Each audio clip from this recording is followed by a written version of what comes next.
So as you know, nature develops the mind, body, and spirit.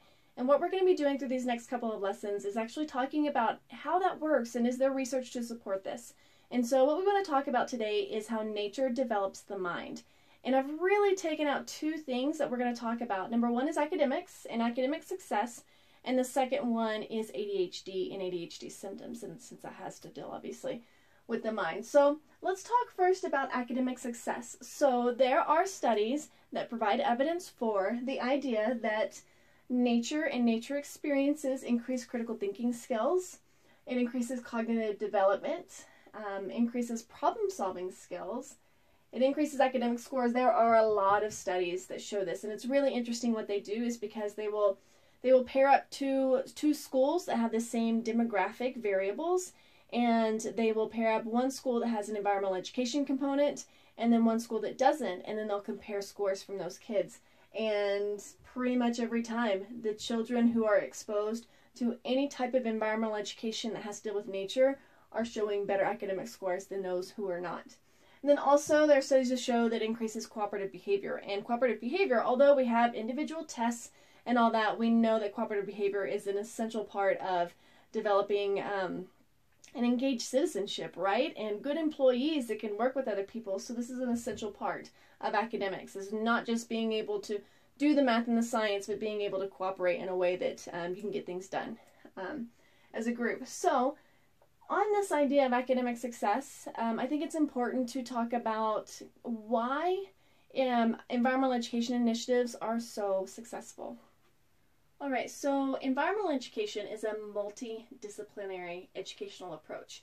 And all these studies that connect academics and academic scores and whatnot to nature experiences, and more specifically environmental education, I just want to give you a little bit of idea what that looks like in case you're not familiar. So environmental education is education about the environment, right? But it kind of goes beyond a lot of the other disciplines. We're not just learning about one thing, we're learning about a lot of different subjects using one natural object. So let's say we're studying ladybugs, right? And we are looking at where to find them, what do they eat, what are their life cycles? We have all these questions. Well, within that, we're using multiple disciplines. So obviously, we're using science, right? We can also integrate technology. There is a project called the Lost Ladybug Project where students can upload and photos to a website where scientists look at those photos, determine what the species is, and is that a species that's becoming endangered? Is it a prevalent species? Basically, they get to do citizen science. So there's a lot of technology that's involved in environmental education, which may seem a little bit counterintuitive, but it can be as much as you want it to be, right? Math, you can count how many ladybugs do we have, how many spots are on their back, how do the number of spots relate to the type of species that it is. So math is involved. History, a great part about history is how did the ladybug get its name? Look it up. So talking about language and reading, we can give them a little prompt and have them read about it. We can have them write about the ladybugs, right? Where they could create a fun story. They could do all kinds of things. They could create art or music based on their ladybug experience outside. So they go outside, they find a ladybug, they take pictures of it, then they write about it, or they create an art piece or music or whatever it may be.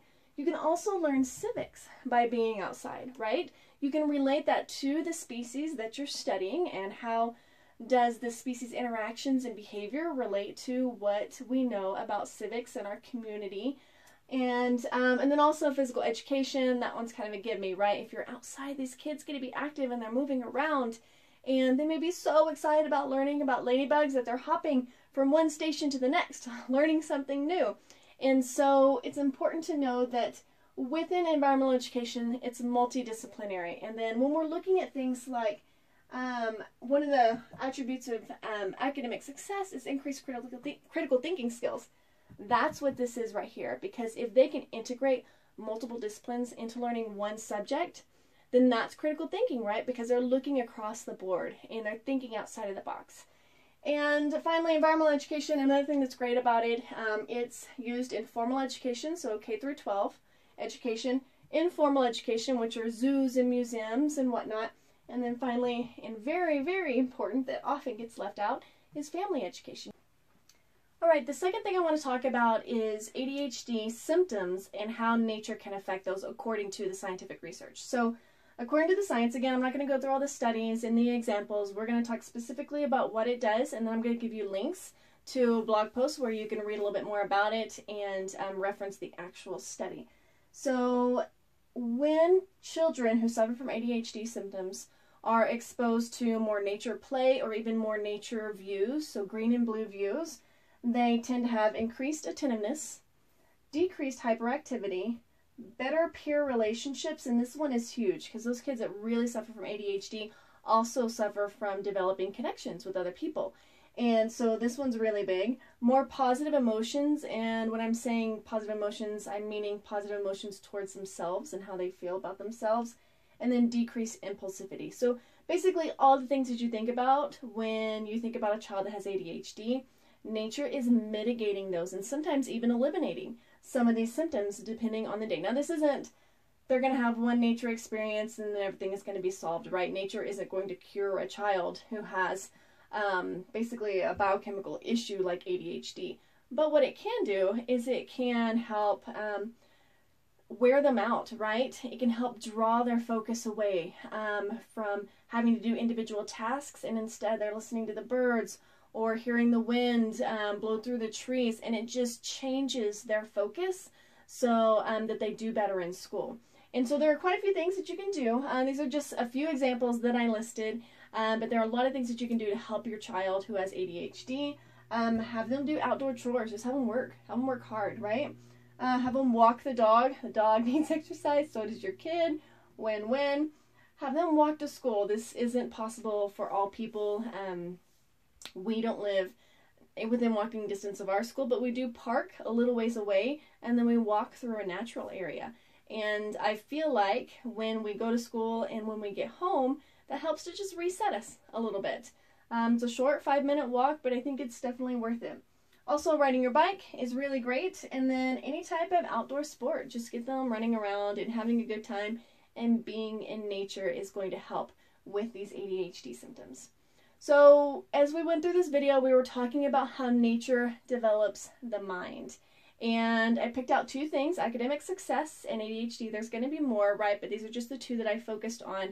And I want to give you examples that are supported by science that say that nature can actually help with academics as well as ADHD. If you have any questions, leave them in the comments and I will get back to you. Okay, thanks.